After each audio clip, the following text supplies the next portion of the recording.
Hello, everybody. Welcome back. It is wisdom. Wisdom. Wait. Oh, is it not? Is it?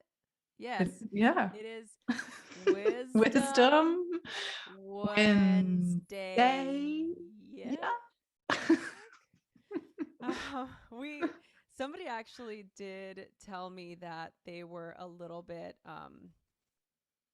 what I was trying to say is that the visual is still very much, oh, my voice is hoarse, is very much us still being at that little tea shop and we're just kind of trudging Oh, along. yes.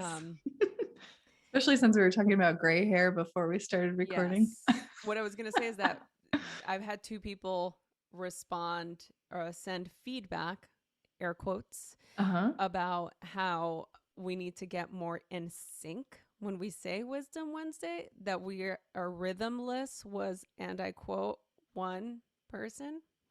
So I was like, oh, I didn't know if it sounded like they were trying to give constructive criticism, but I was like, Mm. no, I like the way we say it. So we're going to continue to do what we're going to do.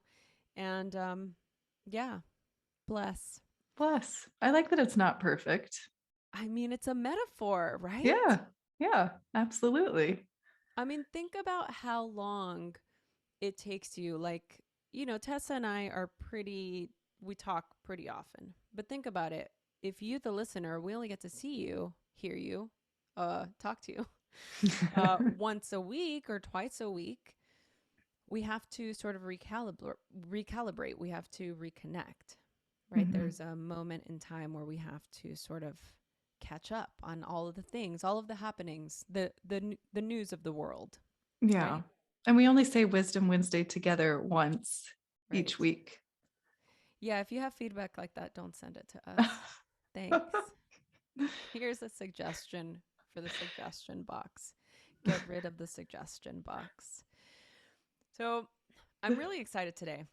Why Oh, why am I excited, Tess? we have a very special guest. This is unique to Wisdom Wednesday. We are a party of three today.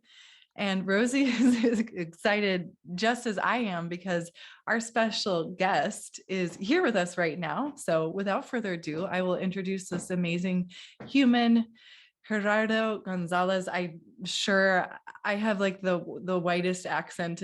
I'm sorry. So he did give us his blessing to refer to him as G beforehand. So I will now refer to you as G. Thank you.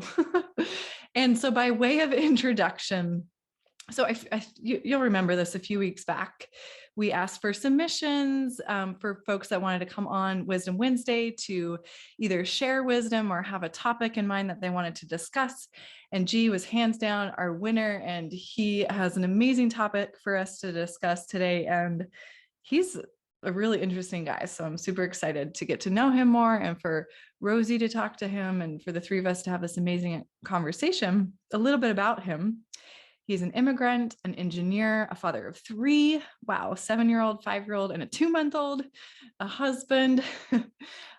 He has a community yoga studio in Savannah, Georgia. Very cool.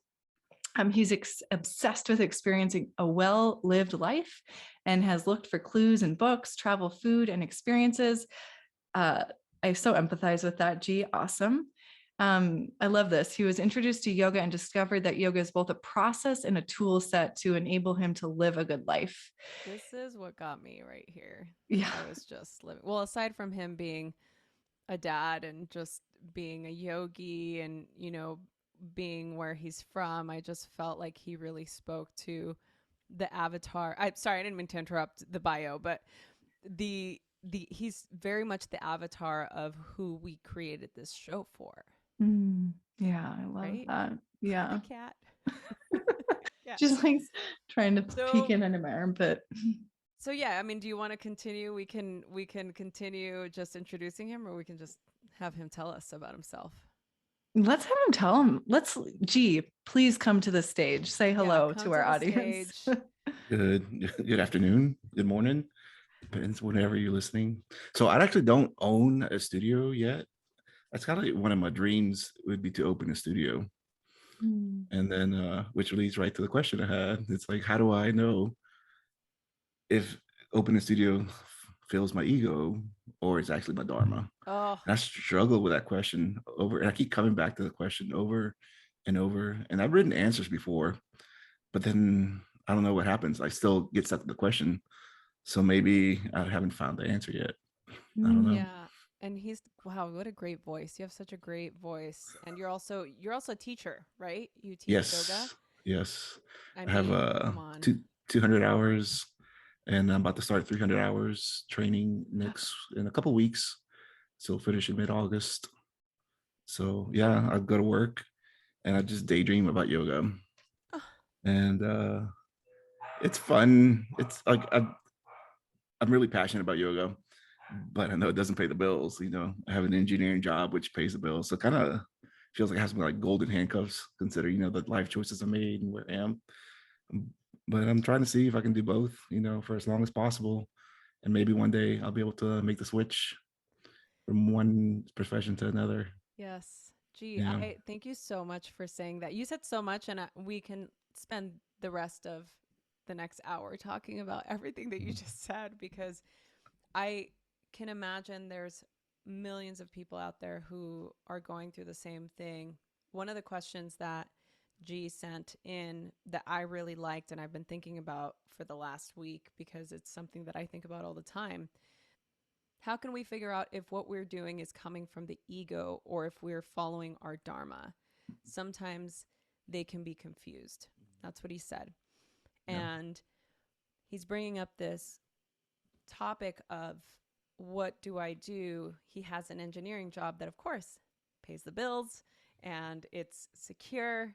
And there is sort of this desire for filling a different part of you. And how do you discern what is what? If it's part of your Dharma to quit your job and open a studio and go there full time, or if if that's the ego, right? So I think what's most important, and I think it's just important to address the two things separately. What is the ego and what is Dharma? Yeah. So ego as part of the one of the afflictions of the mind. So if you study yoga, you're familiar with the kleshas, the afflictions of the mind. If you're not, if you're listening to this and you've not heard of these afflictions before, in the Yoga Sutras of Patanjali, there is an entire conversation about what creates suffering, and there are 5 afflictions. It's typically pictured as uh, a trunk with some branches rooting out of it. The trunk of a tree being avidya, which means ignorance. One of the branches is asmita, which is ego. Raga, which is um,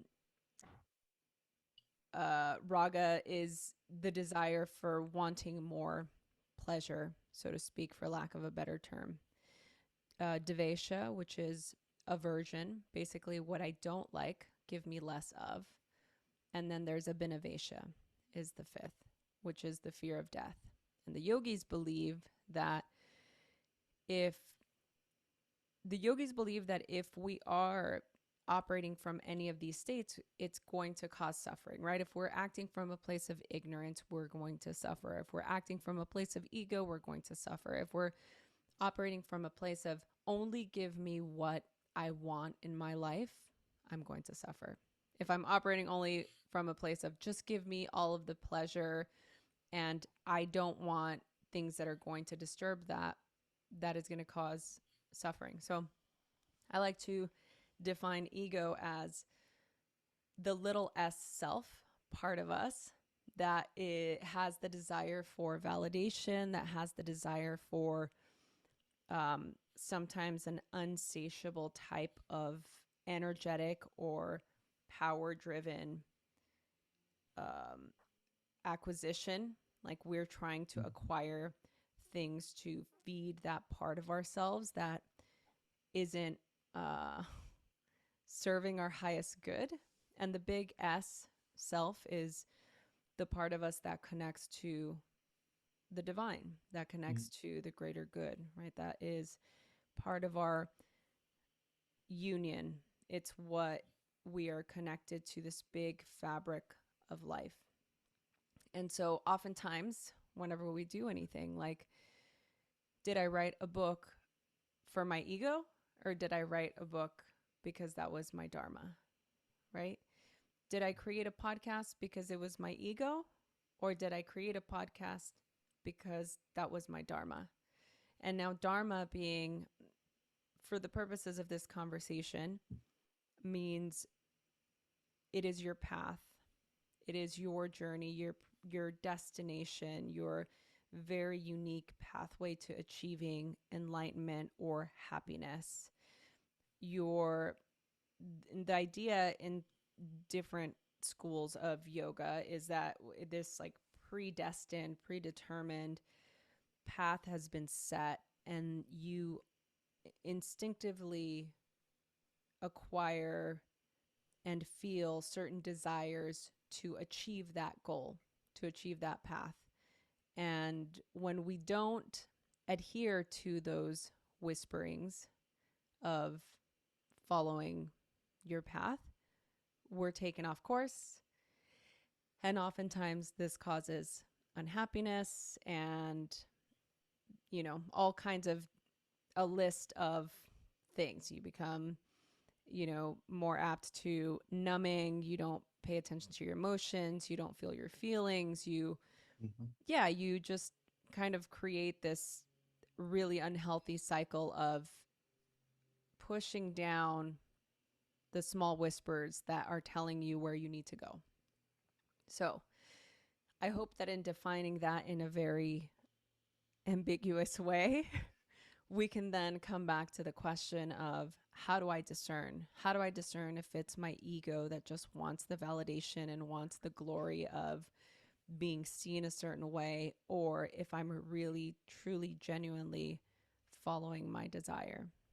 So I have some insight on how to do that. And I'd really love, obviously Tessa is very familiar with all of this work as well. I'd love to hear her feedback on this. But oftentimes when you are operating from the ego, it has a different texture. Most of the time, because it's very self-serving. Even though following your Dharma essentially is the same thing, it's self-serving, it's serving yourself. It is in the service of others typically. And it's really hard to discern, because for me to say, oh, I wrote this book for somebody else, it's like, no, I wrote that because of my ego. My ego self wants to create content that is consumed by a lot of people. But it's coming from a place of, this is part of what I am compelled to do. So the idea is, there shouldn't be any expectation then, because then the ego gets involved. If I were to say, I wrote this book because I want it to be on the New York Times bestseller list and I want it to be X, Y, and Z, and that's the only reason why I'm doing it, then not only will I be disappointed, but it's not then serving my highest good, because now I'm just creating this externalized egocentric experience to fulfill my worldly desires, not my spiritual desires. So there's the difference. Your Dharma is going to serve your spiritual need and maybe all of your needs. The egocentric need is only going to fulfill all of those fleeting desires, the things that are just, they're going to change in a year or two, So the way to examine this is, would I do this if I wasn't getting paid? Would I do this if I knew nobody would ever see it?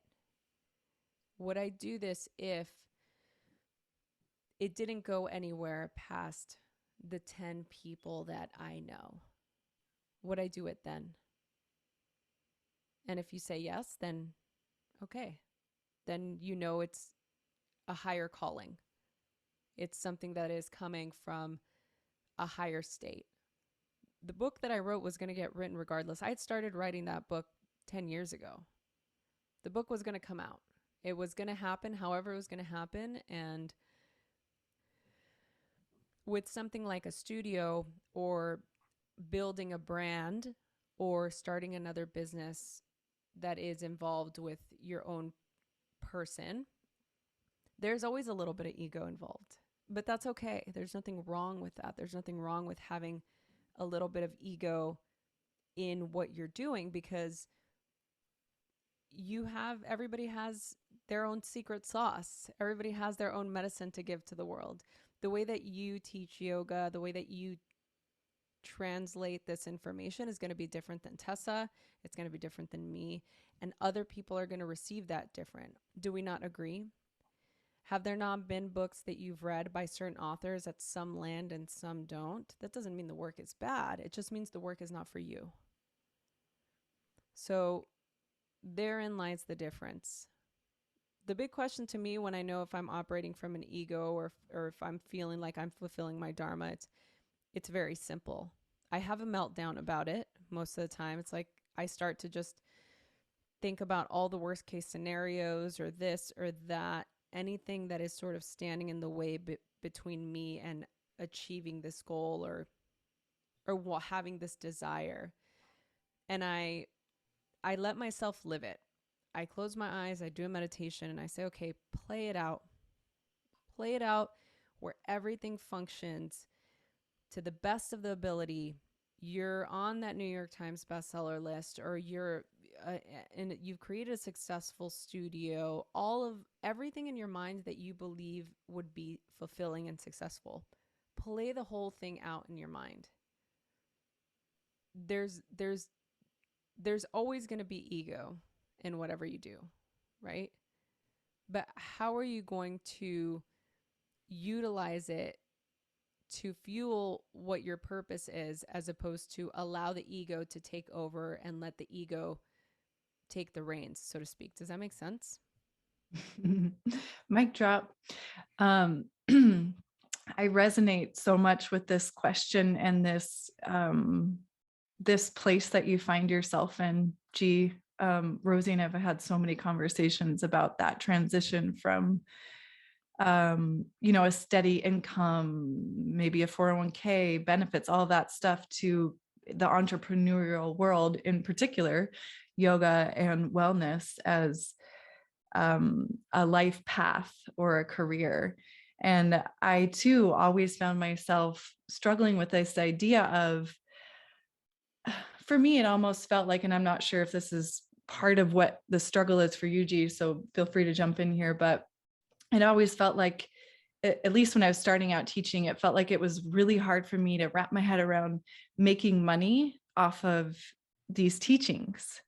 And knowing that I would be leaving a stable job to go do that felt almost immoral at first. And so there was a struggle for me between this idea of, am I doing it for the money, for the ego, for the accolade, for the fames that may or may not come along with it? Or is this like my path and my Dharma? And as it happened for me, life pushed me in this direction very viscerally. I was actually part of a RIF, which is a reduction in force. And it felt to me like this was the sign that I had been waiting for, that really big push out of the nest to go take that leap and become the entrepreneurial yoga wellness person that I wanted to be for the past 10 years that I had been kind of humming and hawing over. And so I really resonate, Rosie, with what you said about it being, it's and in both. I think that it's okay for the ego to be served and to be very much a part of who you are and the reason behind why you're doing something, and also in alignment with your Dharma. I don't know if they're mutually exclusive in that way. And yes, I think it's really important to define both of them, the ego as opposed to our Dharma path, because they are different concepts, but I do think that they can work together in harmony. And especially when you're talking about building a business, that you would need to feed your family and feed yourself and provide and protect and take care of and provide a service. That is valuable. And people will exchange whatever it was throughout the course of history, whether it was money or goods or services. We've always exchanged something that is of value to us for the thing that we want, right? So I think it's, I always kind of like try to go a layer deeper when I'm trying to answer these questions for myself of like, what is the concern underneath this question that appears on the surface to be binary or appears to be black and white? Because it really isn't. There's always these subtle nuances and grays that Rosie and I always find ourselves diving into in these Wisdom Wednesday conversations. So I think the answer to that question for me is, can it be both and? And the one thing that I always caution myself and anyone else with ego is, okay, if it's both and, why is the ego such a dangerous figure? Why does it feel so scary? Because if we let the ego drive, like if the ego is in the driver's seat with the reins, we can become these people that are so far separated from our Dharma and ourself that we don't even recognize that maybe we take a wrong turn and it becomes very dark and scary and lonely. And I think that's when you see people in the limelight that have really truly lost themselves, that maybe have achieved that level of success. And they're like, whoa, where my fall from grace? Like, I don't even know who I am anymore. And I achieved all of these things because the ego is driving. Rosie, you're like, no, I'm yeah, just preach, like, yeah, sister. I'm like, this is everything that you're saying. Yeah. Because the ego wants to be bigger. That's the job. That's the discerning factor. The ego just wants more and more power, more attention. The ego wants to expand. The difference is your uniqueness, your character is a result of you living your Dharma. That is something that's already developed in you as a result of going down the path that you're here to go down. The ego, and yes, and I agree, it is this and it's that. The ego's approach is always a bit more self-serving. Its desire is to expand and magnify. And so what Tessa's saying is interesting, because when you do get to that level, when people do say that they lost themselves, it makes sense, because you've been driven then by the ego, that you've lost your ability to feel your uniqueness, your own characteristics, your own secret sauce, because you've pulled away from the magic of being on a path that is heart-centered, as opposed to something that is driven by the mind and the desire to succeed or accumulate or gather things. I think that that they're really important questions to ask. I mean, the fact that you've been asking the questions is really important. But I'd be curious to ask you, like, everybody, it's something that you said when we first started. You said, well, being a yoga teacher doesn't pay the bills, and I agree, and then I don't, right? Because I'm like, well, I've done pretty well, but I've also diversified my business so that I can do well. However, still following that path very much. Teaching yoga by itself is not going to, yes, it's a fickle career at times. And unless you're teaching a million classes a week, it's going to be very difficult. But, and I'm just saying energetically, because it does take a lot of energy to lead a class. You obviously know this, as opposed to using something that resonates with you deeply and finding different ways to teach yoga. Not teaching asana isn't the only yoga you can teach, right? You can teach yoga philosophy. You can teach yogic modalities for engineers. You can teach all kinds of different things if you decided you wanted to quit your job and do this. It's not easy, for sure. It's not for the faint of heart. Ask Tessa. She knows this. These are also conversations we've had. for many years. And Mhm. I mean, it takes a certain it's how I'm gonna. I have not used this word, and now I remember the conversation I had with Tess in the car. It takes a certain gravitas to be able to really start your own business, because at that point you're fully in. You are fully in, and if you have that sand, that gravitas, then you will succeed. There is no question.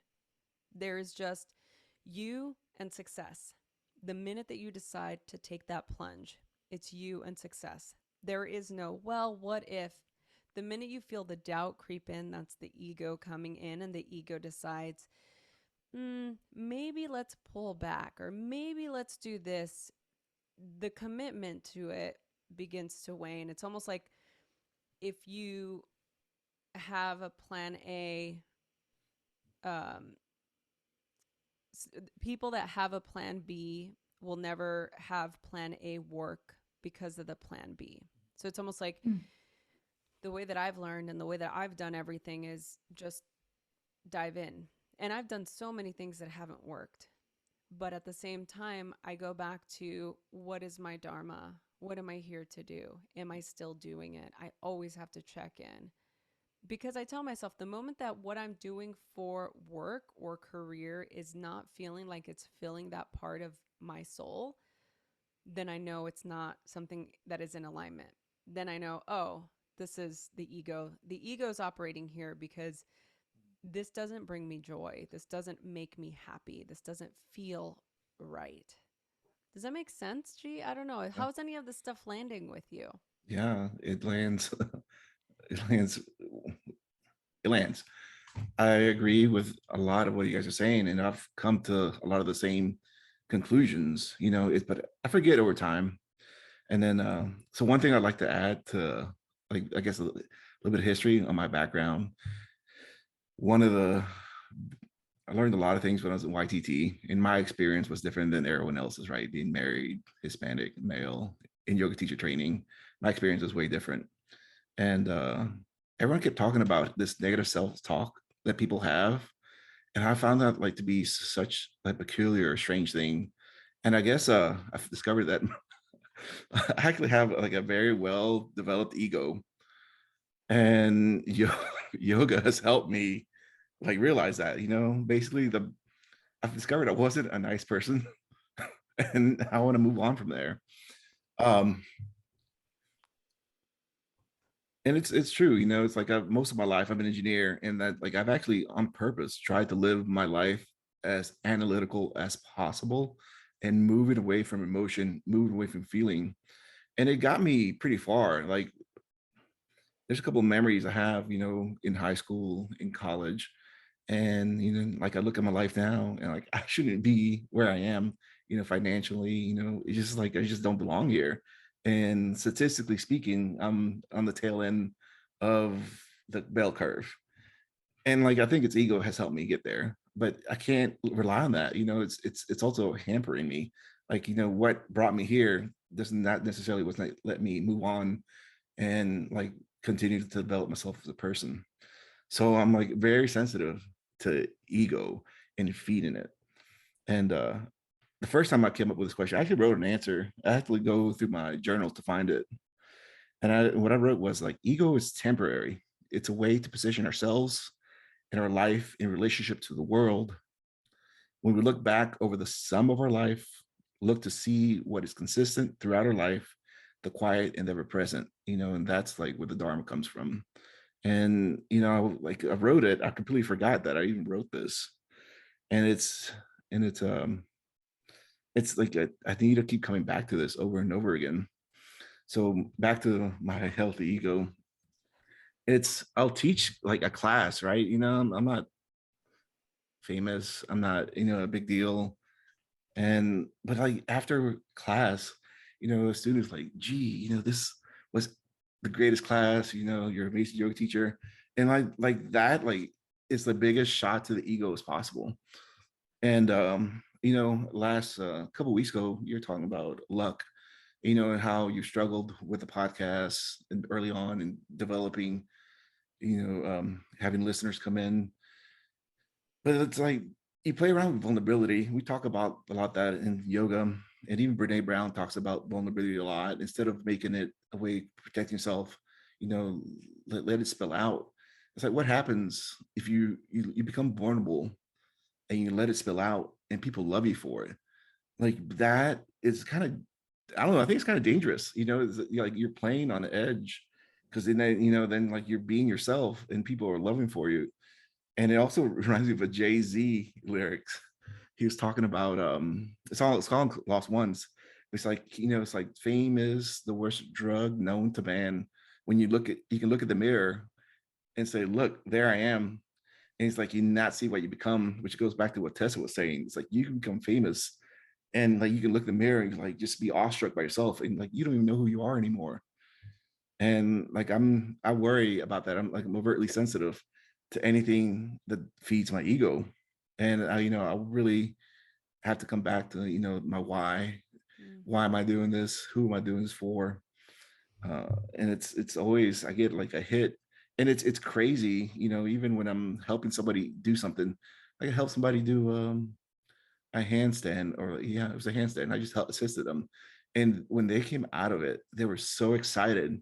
And that was the ego hit for me, because like I helped them, but they're the ones that did all the work. That it's weird. And it's when you are yourself, you become vulnerable, you open your heart, and people love you for it. Somebody that's like me, it's kind of dangerous, to continue to feed that beast. Yeah, God, that's Yeah. so good. I love, and the little shout out to Jay-Z lyrics because we love Jay-Z on this podcast. Um, Thank you for that. Wow, so many beautiful things that you said. I'm just curious. I'm going to ask you a quick question. What do you think? What is the difference between ego and confidence? I think ego, you're doing something for others, maybe to impress others. And confidence, it's you do something that I would say you're good at, that you're good at, and that you could help others. That's what, Yeah. without Okay. much No, yeah, thinking. that's good. Yeah. That's really good. And Yeah. I agree with this definition. Yeah. So I agree with that definition.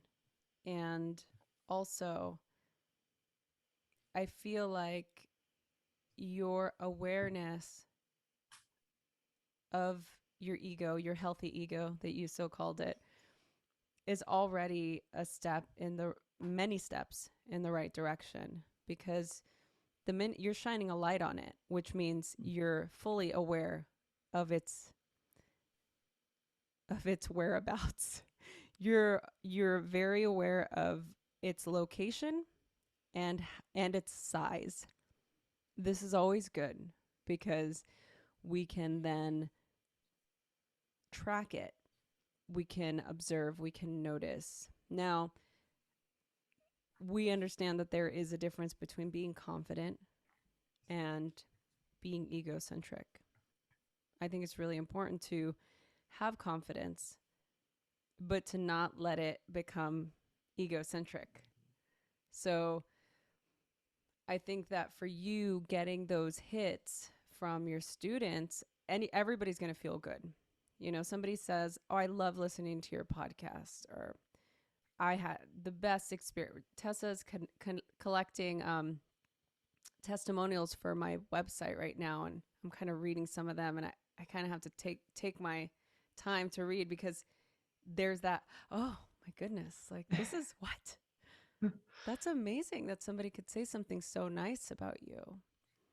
But at the same time, it's not you. You're not doing any. It's not you. You're not the person that is creating. You're facilitating. You are assisting, just like you said. So, yeah, the problem becomes when you start to buy your own bullshit, right? Like you're buying into your own hype. At that point, that becomes dangerous, because then you think, "Oh, I did this. I changed your life." I've heard so many coaches and so many teachers, "Oh, don't I'm going to help you. Let me help you with that. You don't let me I'm going to help you fix this." where you might have insight, your flashlight might be better than mine, but you are not creating my experience, I am. And so I think that knowing that, and knowing that that is the truth, allowing yourself to have the confidence to say, I'm a good enough teacher that I can get somebody into a handstand safely. You should be proud of that. You should be proud. You should be confident, because I don't want somebody that doesn't feel confident to assist my handstand.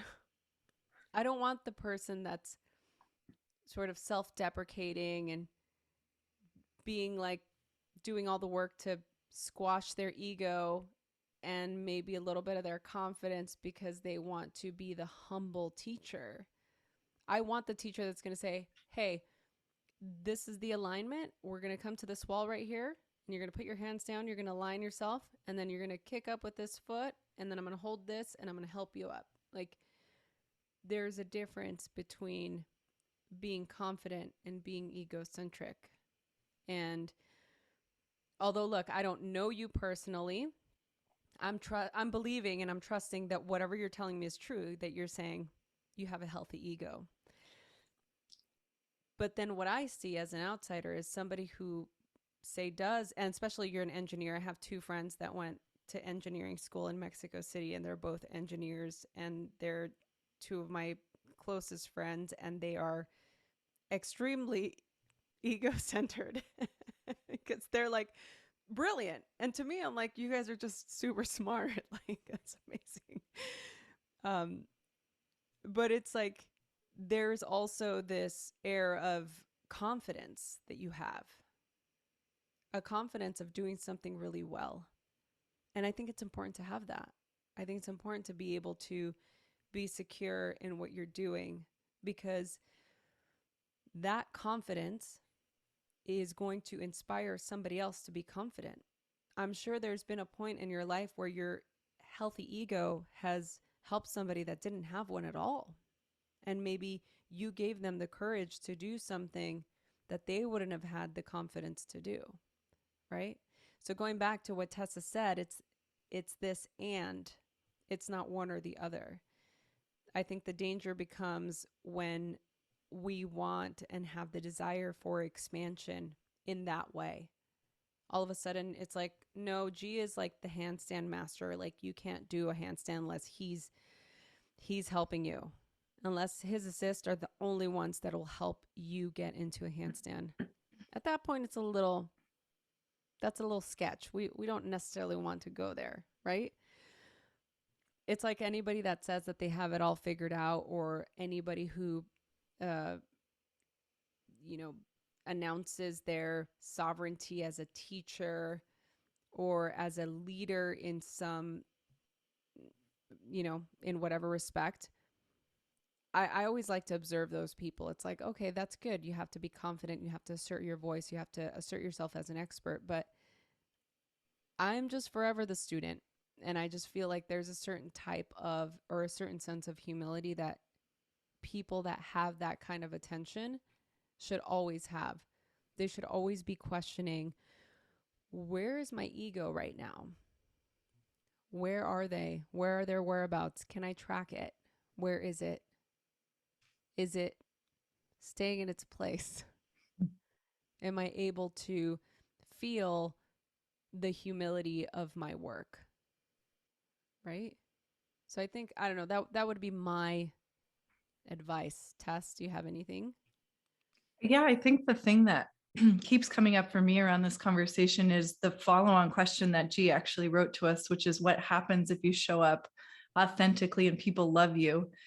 Because if I kind of dissected that question a little bit, it's this topic that we're talking about is, how do we stay balanced and grounded when our ego is really getting fed all the time?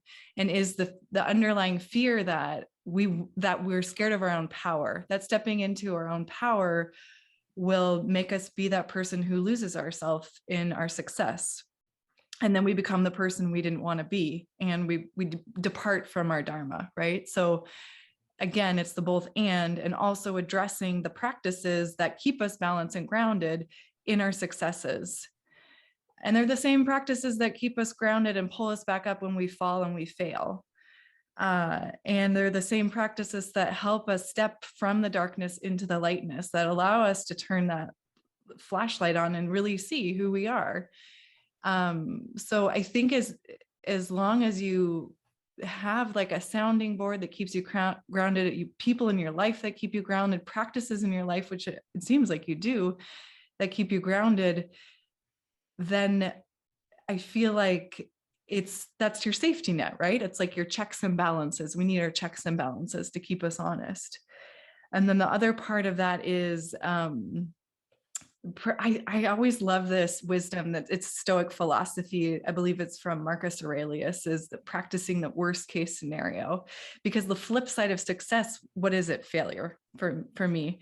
So practicing that worst case scenario of what happens if I open this studio and the opposite of success comes, complete failure.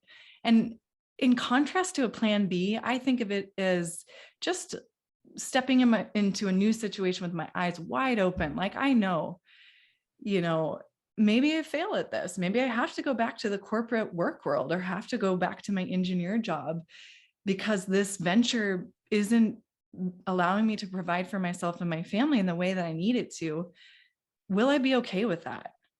Will I be okay? Yeah, you'll be okay. I mean, it's like that whole range of not necessarily a plan B, but just like, am I going to be okay? Yes, you will. I'd always love this wisdom that my parents shared with me when I was a little kid. And I say it at the end of every one of my yoga classes. And that was, it was a little prayer, and it was like, may you find a white light to guide you and keep you safe. May you remember that you will always be okay. May you have hope, help, and happiness. And the remember that you will always be okay part always stuck with me.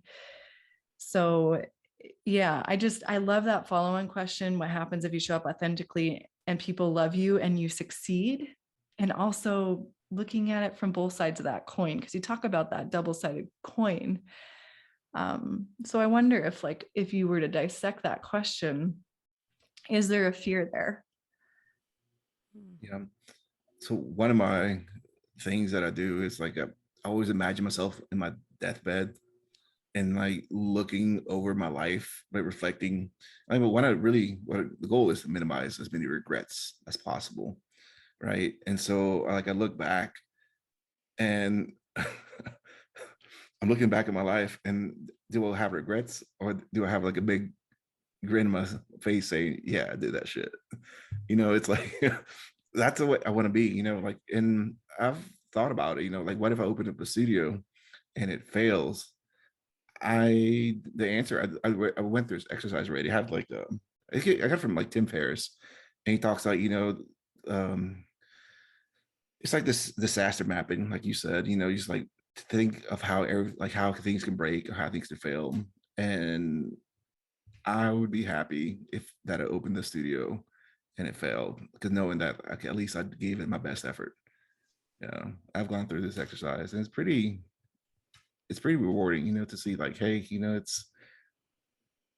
there's other options besides, always being the best at what you do. Sometimes you're the opposite of that. Right there. That's Yeah. the ego right there. Yeah.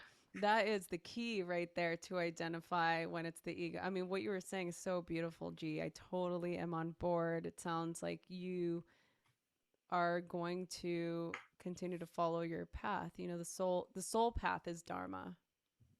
And the ego's path is the one that needs the validation, and it's also very fickle. The ego self is very it can be unpredictable, and it's not consistent. Sometimes it is when it comes to certain things that you're trying to achieve or acquire, but the soul's purpose, or your soul, your dharma, your dharmic path is consistent. It's ever present. And what you said is so funny, the ego thing, right? Like those desires that we have It has to be the best. So when I'm reviewing my manuscript and I'm going over and over and over and over and over and over and over and over and reading it, I'm so hypercritical of everything, because when I finally got my last copy edits and I finished reading it and I did the little edits that I had, Tori asked me, "How do you feel? Are you excited? Are you happy? Are you happy with what you did?" And I said, "No, of course not. No, I'm not happy. This could be better. This could be better. It could always be better. It could be better. Absolutely, 100%. That is my ego. The voice inside my head that is saying, this can be better. And maybe it could be better, like realistically. I mean, of course, everybody's always going to feel like their work can be better, that it's not the best. I didn't grow up with anybody telling me I had to be the best. Somehow I acquired that really unfavorable character defect. Somewhere along the path, I acquired this, I'll call it her perfectionist, that is such an anomaly to me, because again, I didn't have any of that growing up. So somehow that became a trait that I felt I needed somehow. And when she appears in the forms of, you're not even going to give yourself a little bit of credit, because I'm like, okay, I don't deserve credit. I completed a task. Like, great, thank you. I did it. I did it. I did it. It's done. To God she goes. But the fact that I have to assess my work, yeah, the ego gets involved, right? Or if it's something that I feel really confident in doing, there's no question. It's like, no, this was good. I did a good job on this. I created this little program and it's good. Like, I know it's good, you know? Um, because for me, I feel like when I teach something, that's not me. That is the teachings. That is somebody else's work that I am teaching out into the world. It's not my own. When it comes to my own work, there's a different set of regulations, so to speak. There's a different set of expectations, is better, because the expectation is very, very tightly connected to the ego. Because most of the time, what is an expectation? I think maybe this just opens us up for the topic for next week. Maybe we go deeper into the ego, because I don't know that we answered your question. Gee, did we help you?